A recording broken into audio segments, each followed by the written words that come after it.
This is news to me. Anyways, all right. All right, Nick. So we are now recording, and you are talking, but we can't see you. So Yes. I'm assuming there's a reason for this. Yeah. Whoa. What? I did it. You did it. Wow. Just another victim to boredom. Why? What else am I gonna do? I don't know. You're right. You're absolutely right. I thought Are you getting ready to cut your bangs, Lucy? Well, look how long they are. Like, I have to. At this point, I have to. Yeah. See, just shave it off. That's the only way. honestly. Yeah, mine are pinned back here. This will I be don't have any. gonna really grow them out this time. I don't really have bangs either. It would look silly. Mine are now non-existent. Yeah, Nick's That's are so pinned exciting. right back. How does it feel? Oh, it feels so nice. It Yeah. feels Feel amazing. lighter? Honestly. Yeah, way lighter. It's Are not. It's not. I've wanted to do it for a while. Honestly, the time just felt so right. It looks fantastic, man. Yeah, are you cold? No, This house is so hot. Honestly, it was to stop me from just sweating like 24/7. Frankly, that was also a factor. Amazing. That was worth it. That was worth the surprise. Yeah. Nobody was as shocked as I wanted them to be, but nobody Kinda- ran out of the room. That's Can I be honest, Nick? I thought this No. was going to be related to you photoshopping your face onto a Oh. basketball player. And so okay. I was just like, haven't processed it. Also, you've been wearing a hat the last few times. That's because I Yeah. also haven't made my hair in a month. I haven't done it in a month, so why would I bother Yeah. keeping it?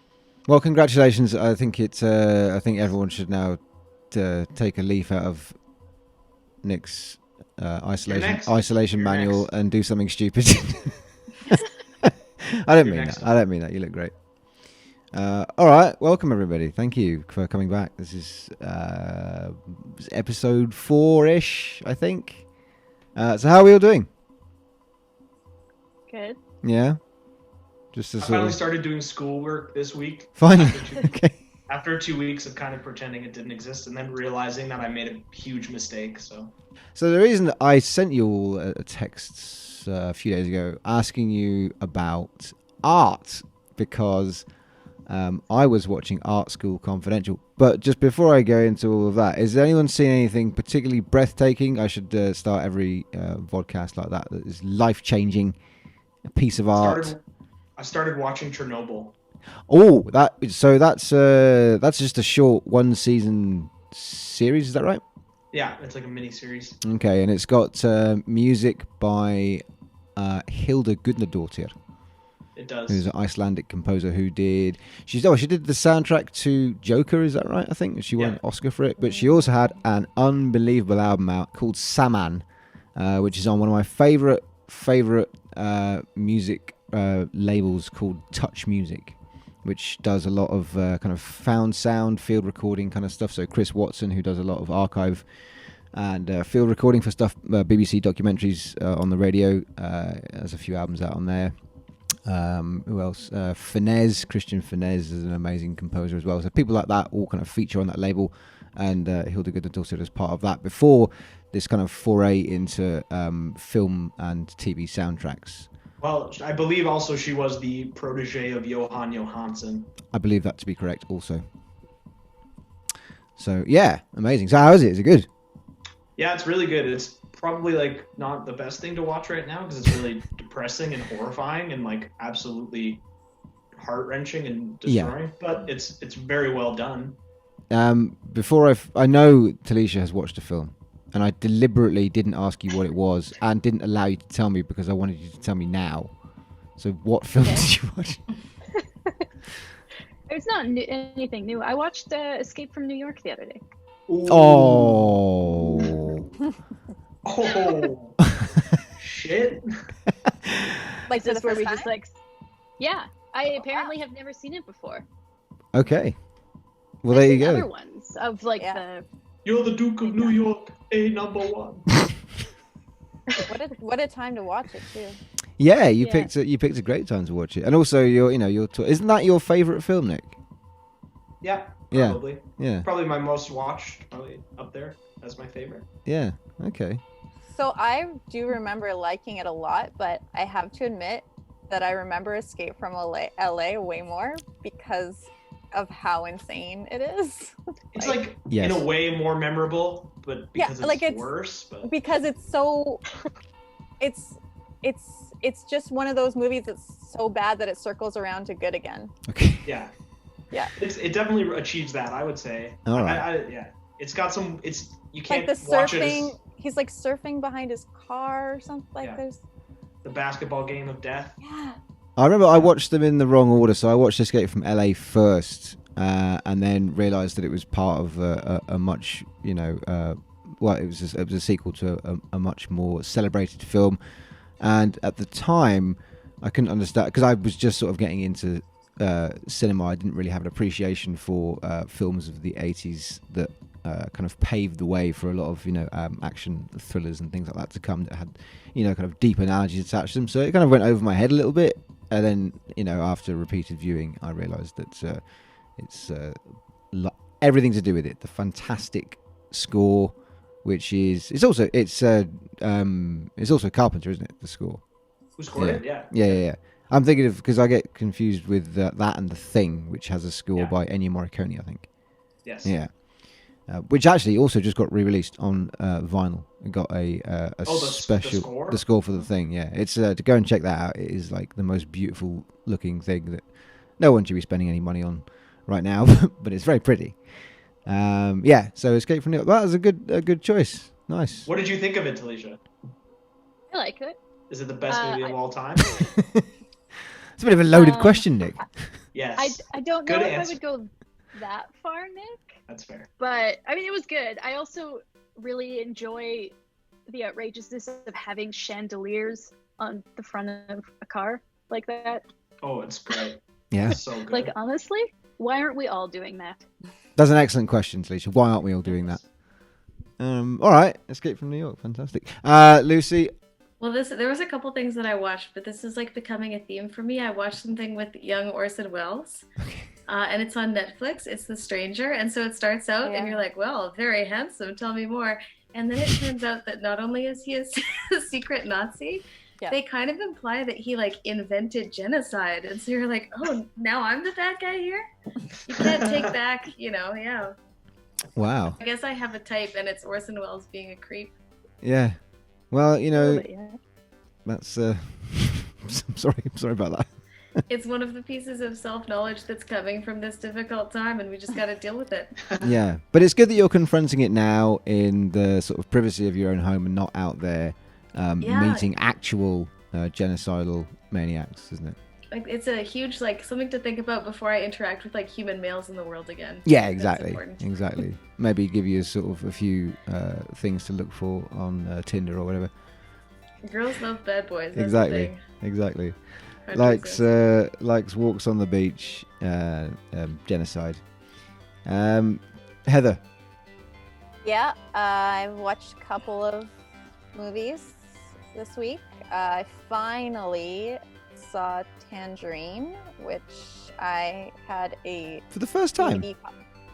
Yeah, I know. And I've watched The Florida Project so many times, and I don't know why I just hadn't had a chance to watch it yet, but I had it out from the library, and I was talking to a friend about working on a project that would be shot on a cell phone, and I think we're probably going to see a lot of stuff like that in the next year. Basically, traditional filmmaking is not an option for people right now. No.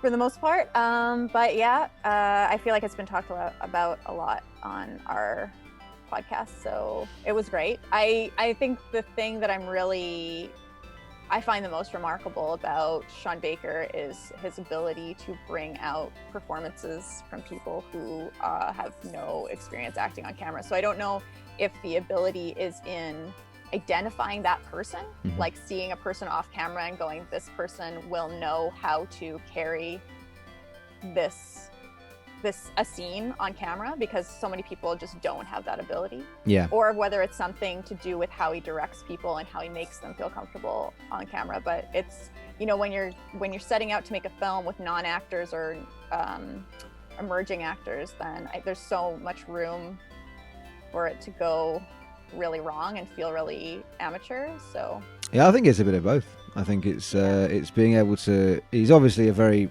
relatable person because it's very. I would imagine it'd be very difficult to kind of extract those kinds of performances out of people like the cast of Tangerine or the Florida Project, where there was, I think, the lead, the mother in the film, wasn't she an Instagram star or something?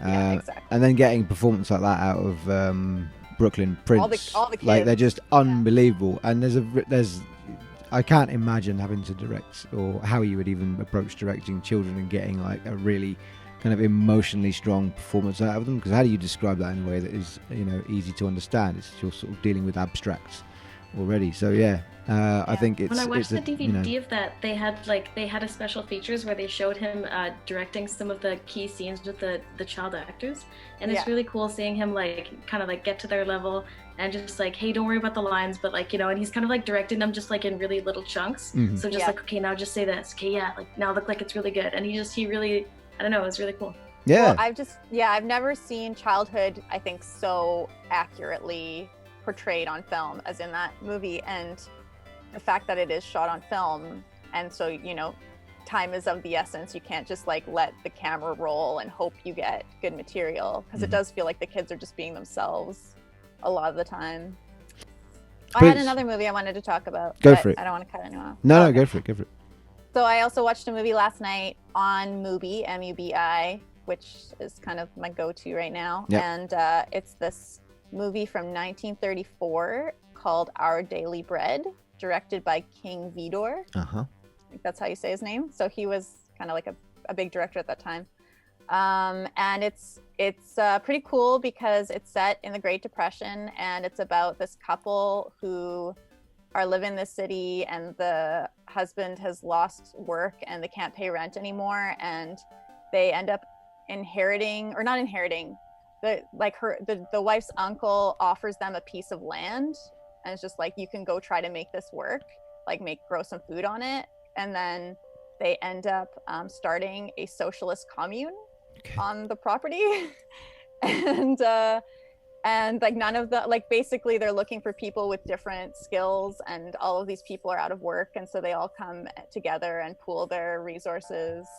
So it was a really radical movie for the time, and it really, like, there's parts of it, like the whole dramatic scene at the end is them, like, their crop is failing because it's a drought, and they decide to create this like irrigation canal, and so it's like all these people just digging this ditch, and it looks like a Soviet film in a lot of ways, the way it's shot. And I had been planning on watching it, and then I got my new issue of Film Comment, and there was a whole article on King Vidor, and he's not, what's interesting about it is that he's not like, you wouldn't think of him as like a leftist filmmaker. He also did the film adaptation of The Fountainhead by Ayn Rand. Mm-hmm. So it's kind of like a weird guy to pin down, but I watched it last night. It's 74 minutes, so it's like a really easy watch. And I'm finding that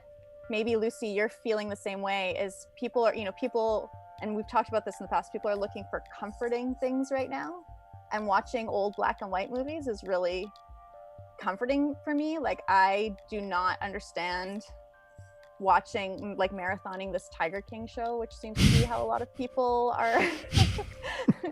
I just have no desire to sit and watch that, but there's something really comforting about watching like really old movies. I don't know, they're a little bit safer. I can appreciate some of the mindlessness of watching something like that, where it's like you just can kind of shut off, and it's just, I think people, I mean, I'm not going to speak, I haven't seen it, but people seem to like it just because the characters are so quirky that I don't know that they're actually kind of thinking about it a lot. It's just sort of and there's no judgment there. It's just that for whatever reason, that's not how I because I think when you're watching something, it's like, well, what kind of headspace am I in right now, and what do I need emotionally right now? I'll tell you something I do really want to watch that I haven't yet, but the plan is in motion. I really want to rewatch the Koyaanisqatsi trilogy. Yes. The Godfrey Reggio films. Those are fantastic, I've been thinking about them a lot, and I'm just like, I can't wait to go back and watch them. Sorry, I was just checking on my recorder. No, we forgot to mention Baraka